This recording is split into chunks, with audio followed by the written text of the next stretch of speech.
percepção da relação, da importância do petróleo, muito mais do que econômica, mas a importância militar do petróleo e do controle do petróleo como arma, isso tem mais de 100 anos. Essa é a primeira percepção clara de que o petróleo faz parte do jogo e a importância estratégica do petróleo nasce não da situação econômica, da situação militar.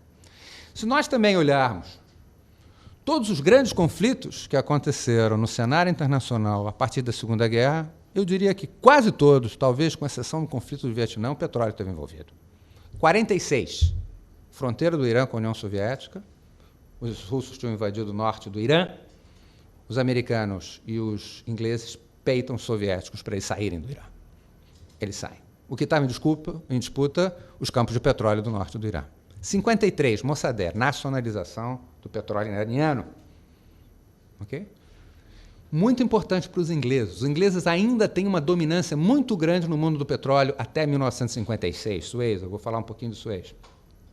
O projeto americano depois da Segunda Guerra é o fim do colonialismo, o fim do controle.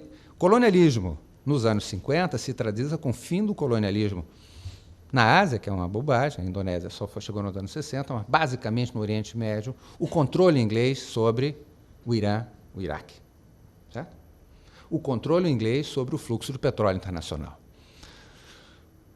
Os Estados Unidos queriam ter eles uma posição, já tinham conseguido, é muito interessante, houve uma reunião, houve uma conferência ao final da Segunda Guerra em Alta, no Irã. Na volta, o Roosevelt, de cadeira de rodas, vindo de navio, o Roosevelt para no Mar do Norte, no Mar Vermelho, e encontra o rei da Arábia Saudita, que era um deserto, não se produzia quase nada ainda. Já sabia-se que tinha muito petróleo, e tem mais, o rei da Arábia Saudita e os árabes detestavam os ingleses, porque eram uma potência imperial, queriam fazer uma aliança com os americanos. Os americanos não precisavam de petróleo nenhum.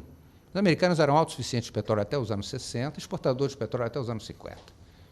Os americanos tinham claro, ao final da Segunda Guerra Mundial, que o controle deles sobre o petróleo era importante não para garantir mercado para eles, mas porque era um elemento básico de exercício do poder sobre a ordem do mundo.